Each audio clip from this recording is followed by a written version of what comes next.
నన్నందరూ అడిగేవారు, ఎందుకు ఒక్క రోజు కూడా లీవ్ తీసుకోకుండా రెస్ట్ లేకుండా పనిచేస్తావని. కానీ వాళ్ళకేమీ తెలుసు, నా అప్పులు, నా పిల్లల భవిష్యత్తు, సొంత ఇల్లు, భార్య, ఆనందం కోసమని. నాకు డబ్బు అవసరం అబ్బా, అంతే, ఇష్టం కాదు. ముదిరాజ్ టీవీకి స్వాగతం. ఈరోజు మనం కొన్ని ముఖ్యమైన విషయాల గురించి మాట్లాడుకుందాం. దయచేసి చివరి వరకు చూడండి.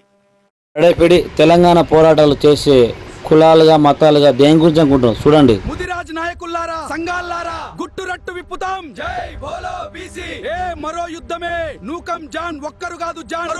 ముదిరాజు నాయకులారా, జై ముదిరాజు కాదు, జై బోలో బీసీ, మరో యుద్ధమే, పొగలు లేవాలే జాన్ అంటే. ప్రభుత్వ ఉద్యోగాలలో వయోపరిమితి ఎందుకు? సుదీర్ఘ సేవ, యువశక్తి వినియోగం, శిక్షణ, ఇంకా ఆధునీకరణ కోసమే. ప్రభుత్వంలో జాబ్ నోటిఫికేషన్లో విచిత్రమైనటువంటి బగ్ ఉంది. ఏంటిది అది? ఇగో నేను ఈ విధంగా తయారు చేసి చెప్తే నచ్చదబ్బా, ఇట్లా ఉందాం అందరం కలిసిమెలిసి అంటే అర్థం కాదబ్బా. అయ్యా అమ్మ బుజ్జి అంటే ఎవ్వరింటాడు, గుద్దుతారా అంటే